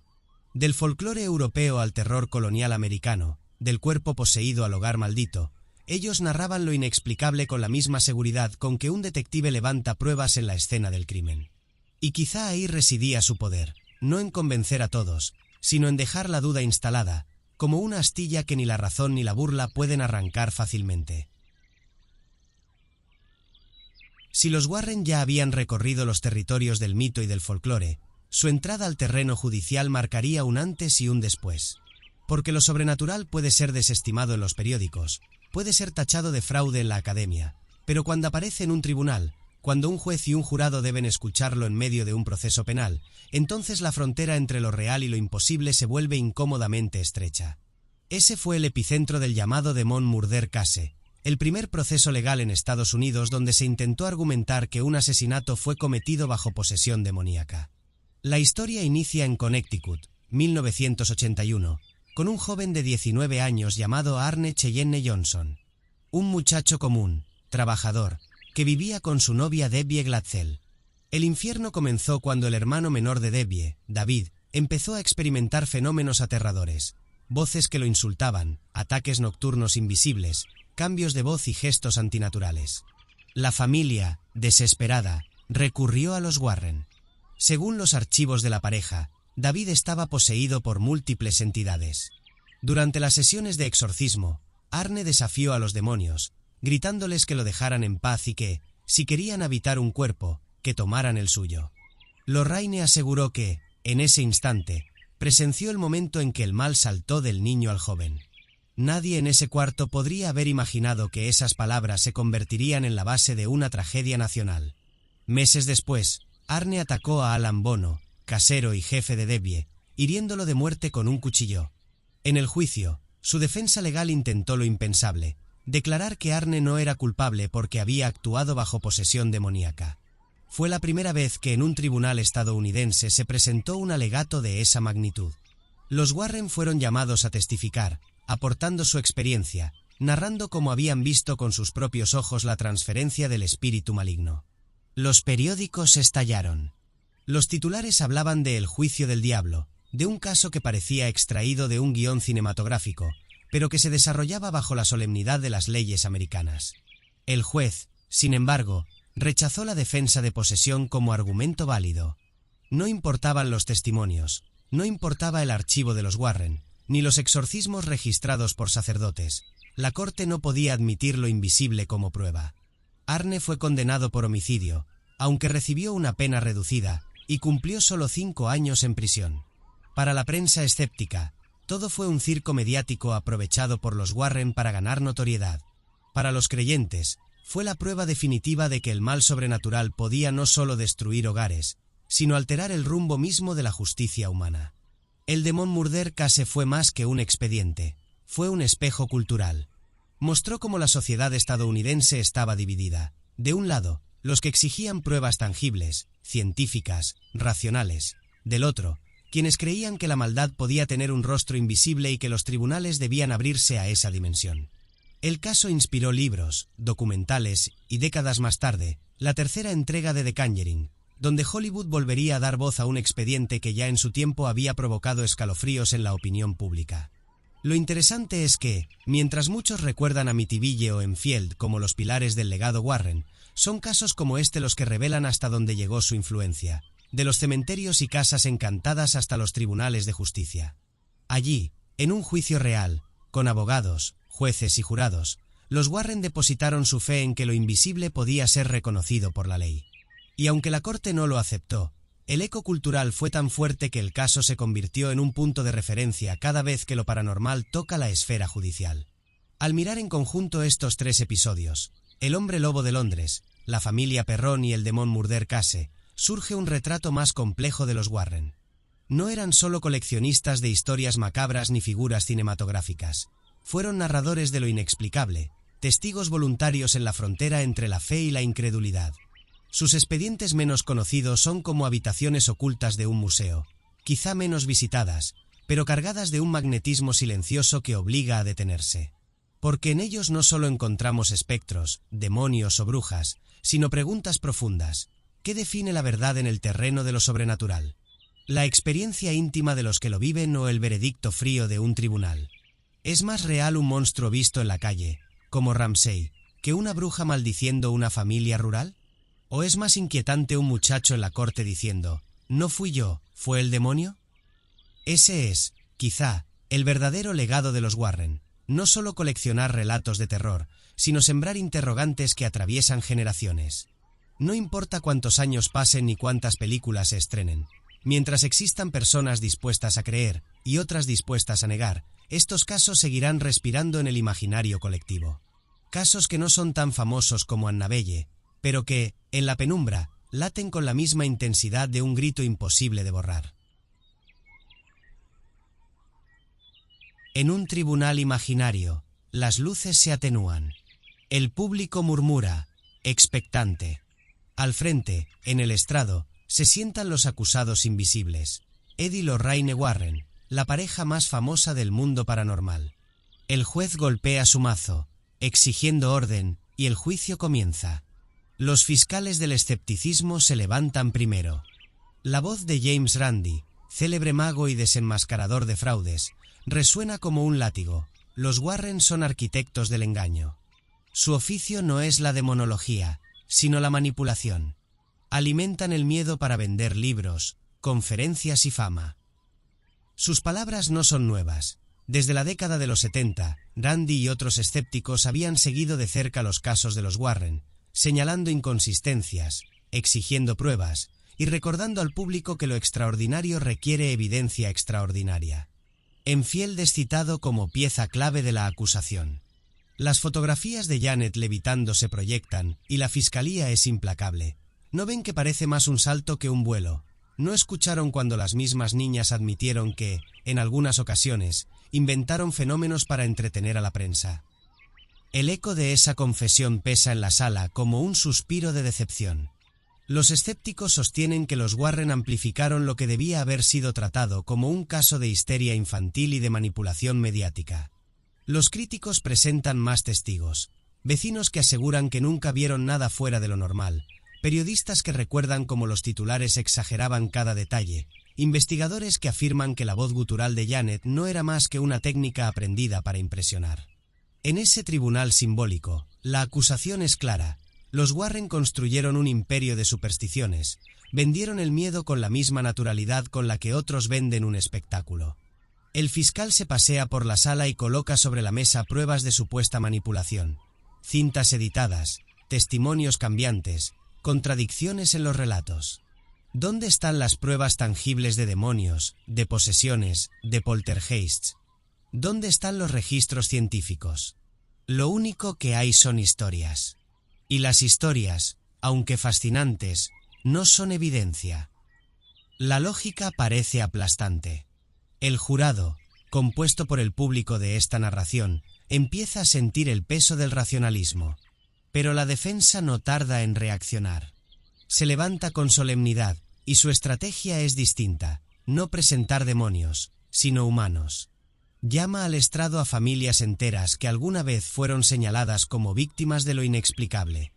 Entran con rostros cansados, con lágrimas contenidas, y sus palabras no hablan de fraude, sino de consuelo. Una madre afirma que, cuando los Warren entraron a su casa, el aire cambió. No sé si eran demonios o mi imaginación, pero lo que sé es que mis hijos dormían aterrados. Nadie nos escuchaba. La policía nos trataba como locos. Los Warren, al menos, nos tomaron en serio. Nos devolvieron paz. Sus palabras no se sostienen en pruebas, pero sí en emociones.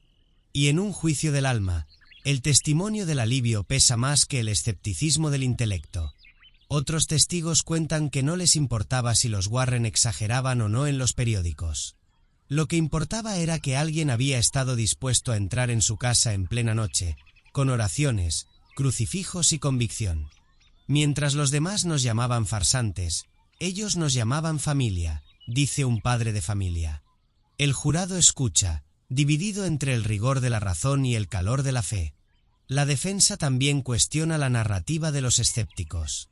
Sí, las niñas de Enfield admitieron inventar algunos sucesos, concede, pero también dijeron que la mayoría no podía explicarse. ¿Qué hacemos con los policías que afirmaron haber visto una silla moverse sola? Con los investigadores independientes que aseguran haber escuchado la voz gutural salir del cuerpo de una niña, los llamaremos a todos mentirosos.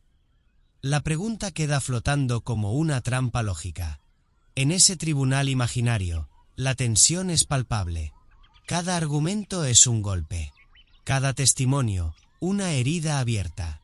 Y mientras tanto, los Warren permanecen en silencio, convertidos en iconos, en símbolos que ya no pueden defenderse ni atacar, porque la batalla no es por ellos, sino por la verdad en sí misma. Las entrevistas enfrentadas entre críticos y creyentes se proyectan como pruebas audiovisuales. En una, un periodista acusa: Ed era un charlatán, Lorraine una actriz del dolor ajeno. En otra, un antiguo testigo dice: gracias a ellos pude dormir en mi casa sin sentir que algo me observaba en la oscuridad. El jurado, es decir, nosotros, debe decidir qué pesa más: la sospecha de manipulación o la gratitud de quienes sintieron consuelo. La primera sesión del juicio termina sin veredicto. El juez golpea el mazo y suspende la audiencia. En el aire queda la sensación de un empate extraño, la lógica fría frente a la necesidad humana de creer. Porque, al final, ¿quién tiene la última palabra? ¿El investigador que exige pruebas irrefutables o la familia que llora porque alguien, al fin, escuchó su miedo? La sala se vacía, pero el debate no se apaga. Afuera, en las calles de la cultura popular, las películas, los libros y las entrevistas siguen alimentando el fuego. Los Warren son acusados y defendidos al mismo tiempo, demonizados por unos, santificados por otros. Y en ese choque de versiones, en ese campo de batalla de la opinión pública, se empieza a forjar la verdadera leyenda, no tanto la de demonios, sino la de un matrimonio capaz de dividir al mundo entero entre creyentes y escépticos. La segunda sesión del juicio comienza con un silencio denso, como si cada respiración contuviera polvo de siglos. Los jueces ya no son solo los personajes en el estrado. El tribunal se ha expandido a todos los que miran, leen o escuchan la historia de los Warren. La prensa está presente, proyectando titulares y fotografías de fenómenos imposibles, y los murmullos del público se mezclan con la tensión de lo inexplicable. Los escépticos vuelven al estrado con argumentos más refinados. Traen estadísticas, comparaciones con fenómenos psicológicos y notas de psiquiatras que sugieren que los testigos podían sufrir histeria colectiva, sugestión o simplemente miedo inducido. Muestran grabaciones donde Lorraine parece exagerar movimientos de objetos, enfatizando que el suspenso mediático era parte de la narrativa de la pareja. James Randi, en un vídeo testimonial, advierte: no es suficiente con creer, la verdad requiere evidencia tangible.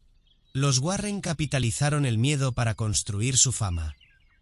Pero la defensa no cede. Los abogados invitan a testificar a antiguos vecinos, sacerdotes y familiares que vivieron la experiencia directa de lo inexplicable.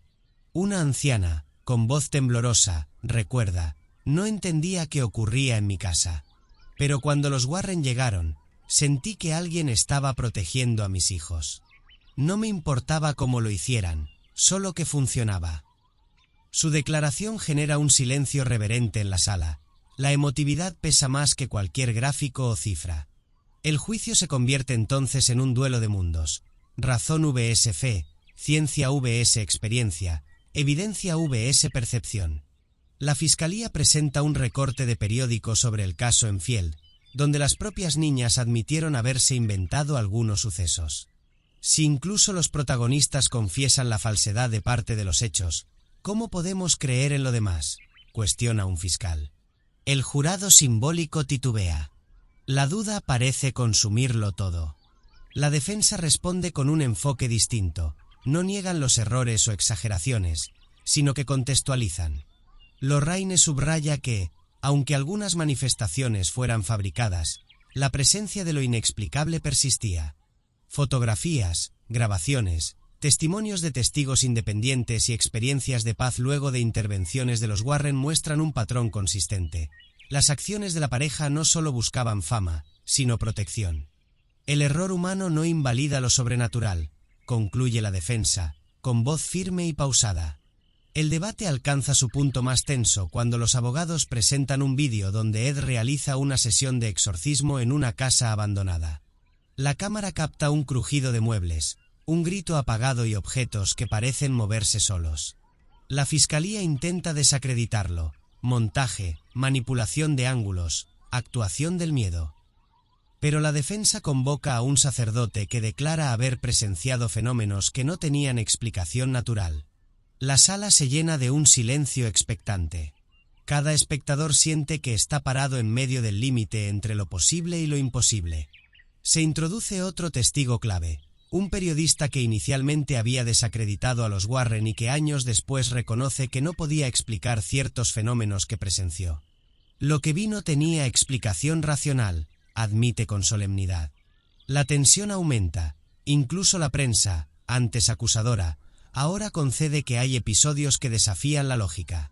El juez, ahora más un narrador que un árbitro, hace un alto en la audiencia.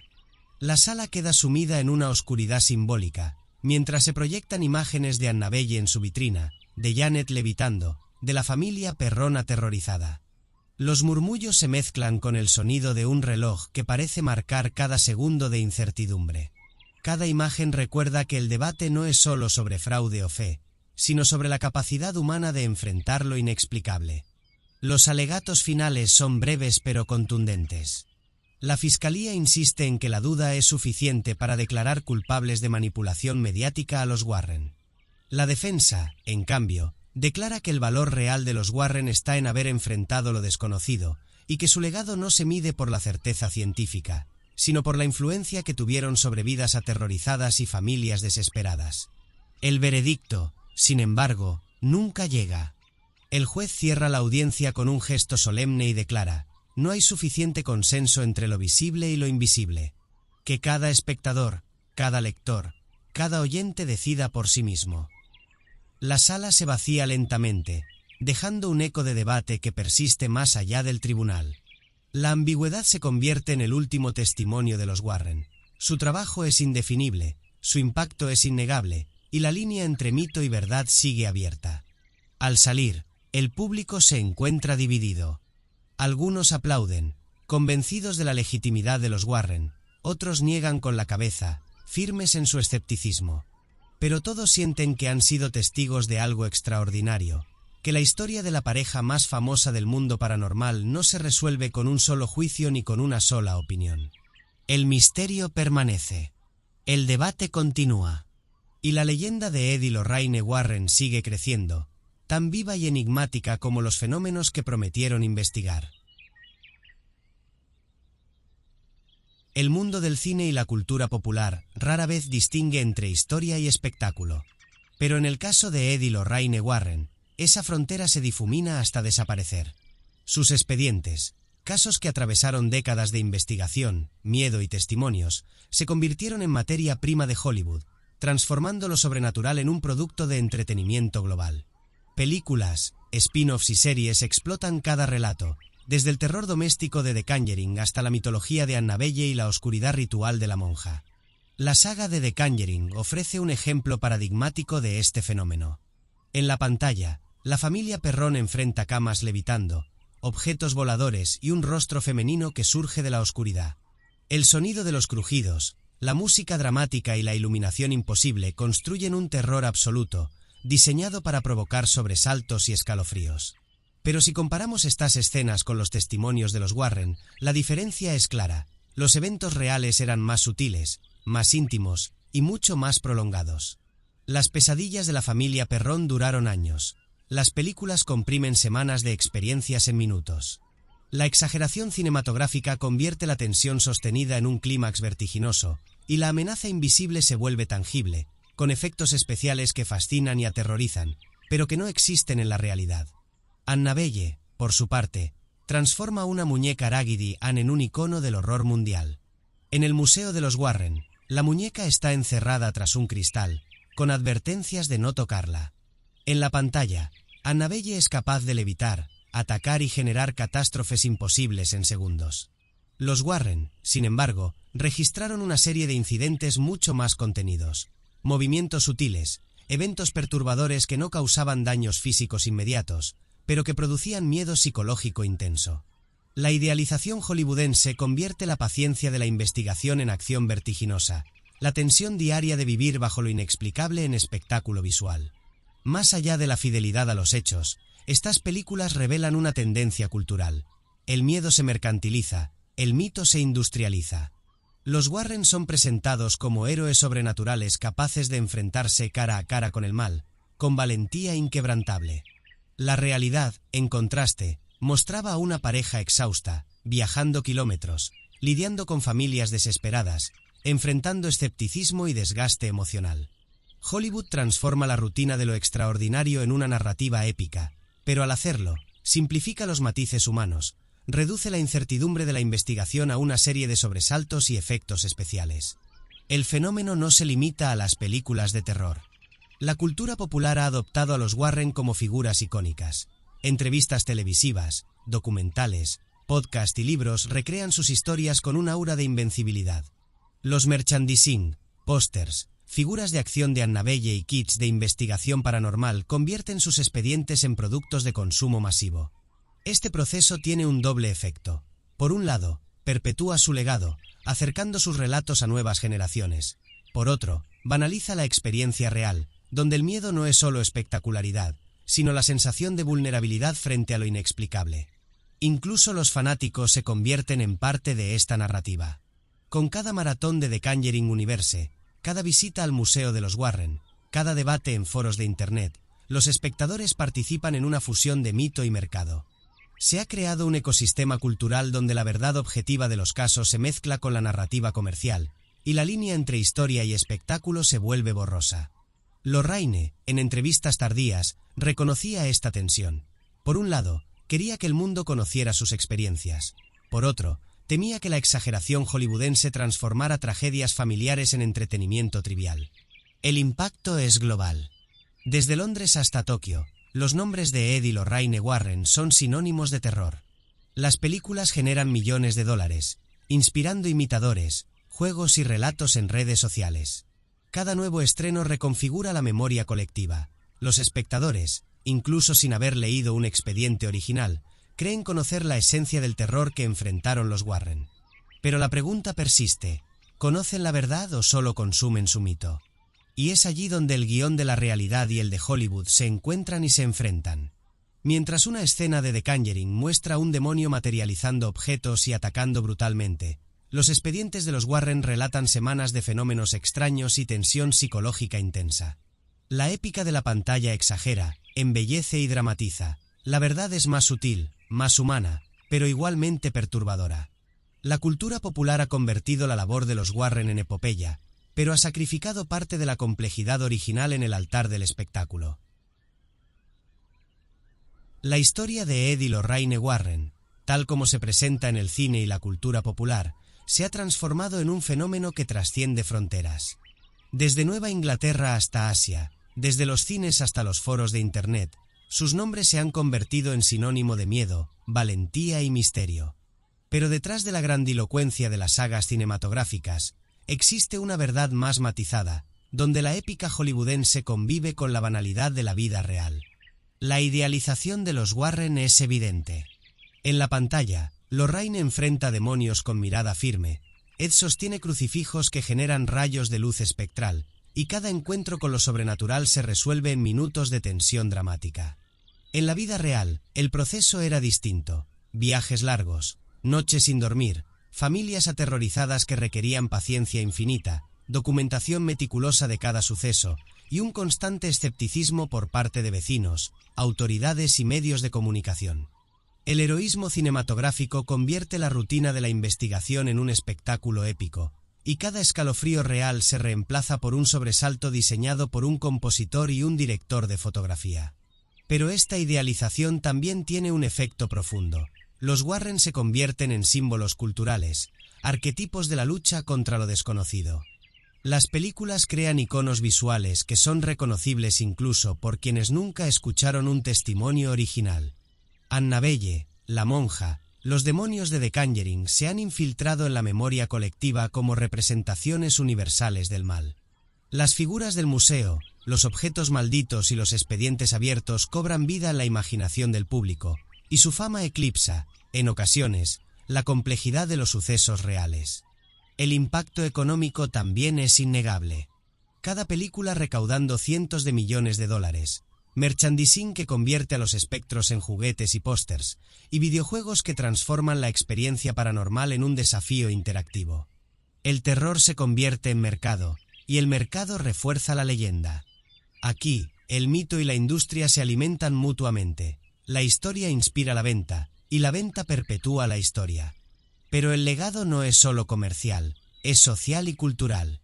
Las películas y documentales provocan curiosidad por lo paranormal, generan debates sobre la realidad de los espíritus, y estimulan la investigación amateur. Las audiencias discuten sobre los límites de lo posible, comparan escenas de terror con los testimonios originales de los Warren, y a veces, intentan distinguir lo verídico de lo fabricado. Esta interacción entre mito y realidad ha convertido la obra de los Warren en un fenómeno participativo. Cada espectador se transforma en juez, crítico y narrador, reconfigurando la leyenda con cada comentario, vídeo o artículo que produce. Sin embargo, existe un riesgo inherente a esta idealización: la banalización de la experiencia real. Los horrores vividos por las familias, los miedos prolongados y la tensión psicológica que soportaron son simplificados en tramas de 2 horas. Las dificultades humanas se reducen a sustos espectaculares. Los sacrificios personales de Ed y Lorraine, no solo la exposición a lo inexplicable, sino el desgaste emocional de enfrentarlo cada día, quedan relegados al trasfondo, mientras el público se centra en la acción y los efectos visuales. La epopeya de la pantalla reemplaza la paciencia de la investigación. El clímax visual sustituye al lento crescendo del miedo real. Aún así, la fusión entre mito y mercado tiene un efecto positivo. La obra de los Warren sigue viva en la memoria colectiva. Jóvenes que nunca escucharon sus conferencias conocen a Annabelle. Adolescentes en Tokio debaten sobre la veracidad de The Conjuring. Escritores y cineastas encuentran inspiración en expedientes que podrían haber permanecido ocultos en carpetas polvorientas. La pareja ha trascendido su época y su contexto. De investigadores locales se convirtieron en iconos globales. El guión de su legado combina fascinación, crítica y reflexión. Por un lado, la épica hollywoodense los convierte en héroes invencibles enfrentando a la oscuridad. Por otro, la historia real recuerda la vulnerabilidad, la paciencia y la humanidad que subyacen en cada testimonio. Los espectadores activos de esta narrativa, deben decidir cómo leer la historia. Como un espectáculo de terror perfectamente construido o como el relato de dos personas que dedicaron su vida a enfrentar lo inexplicable. En última instancia, la fusión entre mito y mercado no disminuye su impacto, lo transforma. Los Warren, con todas sus controversias y exageraciones, se han convertido en un símbolo cultural de confrontación con lo desconocido, en un punto de referencia que combina miedo, fascinación y admiración.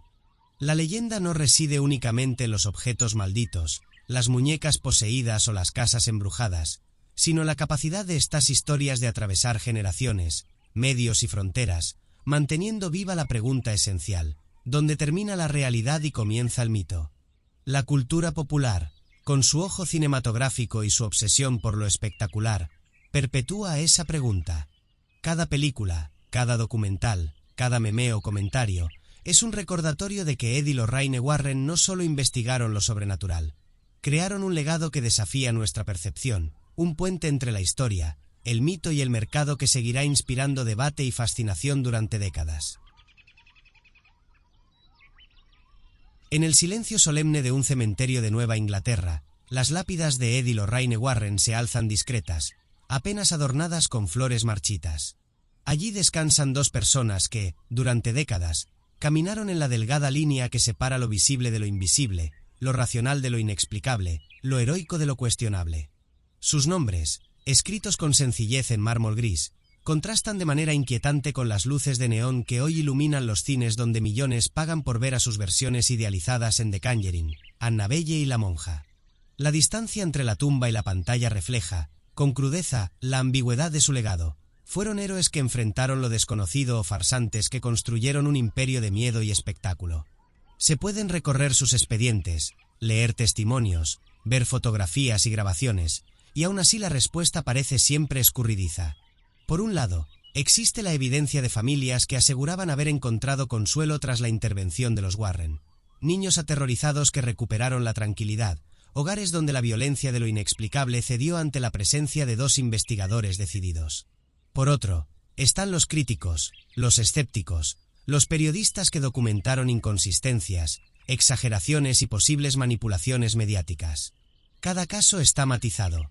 Algunas historias podrían ser reales, otras exageraciones, y muchas, un entrelazado de ambas.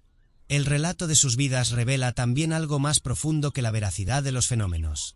Muestra la fuerza de la fe y la necesidad humana de confrontar el miedo. Ed y Lorraine no solo documentaban sucesos extraños, ofrecían esperanza, un ritual de certeza en medio del caos. Y aunque el mundo moderno pueda señalar errores, manipulación o exageración, nadie puede negar que crearon un puente entre lo cotidiano y lo desconocido, entre lo tangible y lo mítico. La imagen de Lorraine sosteniendo un crucifijo frente a una figura invisible, o Ed consultando textos antiguos con mirada concentrada, se repite en los documentales y películas, y se ha convertido en iconografía cultural. Sin embargo, la realidad era más pausada, más humana, largas horas de observación, viajes agotadores, entrevistas con familias aterradas, documentación meticulosa y enfrentamiento con la incredulidad de autoridades y vecinos. La épica hollywoodense convierte la paciencia y la investigación en enfrentamientos dramáticos con demonios visibles, pero la esencia de su labor fue la atención y el cuidado frente a lo inexplicable. Al reflexionar sobre su figura, surge la paradoja. Aunque algunos los acusen de farsantes, su influencia va más allá de la verdad objetiva. Transformaron el miedo humano en un mito colectivo, crearon historias que sobreviven generaciones y construyeron un imaginario cultural donde lo sobrenatural y lo cotidiano conviven. Incluso la discusión sobre su veracidad es parte de su legado. Cada debate, cada documental, cada película fortalece la leyenda. Los Warren nos enseñan que, más que probar la existencia de lo paranormal, lograron algo igual de poderoso: dar forma al miedo, darle narrativa y sentido, y dejar una marca imborrable en la cultura popular. El cementerio y los cines son dos extremos de un mismo espectro. Allí, en la calma de la tumba, reposan los cuerpos que enfrentaron lo inexplicable con humildad, dedicación y humanidad. Aquí, en las salas de cine, la audiencia consume una versión amplificada, idealizada y espectacular, que convierte cada susurro en grito, cada sombra en monstruo, cada objeto en amenaza tangible. La tensión entre ambas imágenes refleja la ambigüedad que define su historia. La verdad reside en los testimonios silenciosos o en la narrativa grandiosa de la pantalla. La respuesta, quizás, no importe tanto como la huella que dejaron. En última instancia, los Warren no pueden reducirse a héroes o farsantes. Su verdadero legado está en la capacidad de transformar la experiencia humana. El miedo, la duda, la fascinación y la esperanza se fusionan en historias que viven más allá de la realidad concreta. Cada película, cada documental, cada relato de una familia aterrorizada o de un investigador escéptico, contribuye a un mito eterno, donde Ed y Lorraine siguen caminando entre lo visible y lo invisible, recordándonos que la línea entre la fe y el fraude es tan delgada como la sombra que proyecta una vela en la oscuridad. Y mientras los visitantes del museo observan la muñeca Annabelle tras su vitrina de vidrio, mientras los fanáticos compran entradas para la próxima película de The Conjuring, o mientras un investigador revisa un expediente olvidado, se siente la misma certeza inquietante. Los Warren lograron algo que trasciende el bien o el mal, la verdad o la mentira. Crearon un mito que seguirá creciendo, eterno, porque lo que más tememos nunca muere, y aquellos que se atreven a enfrentarlo, incluso imperfectos, nunca son olvidados.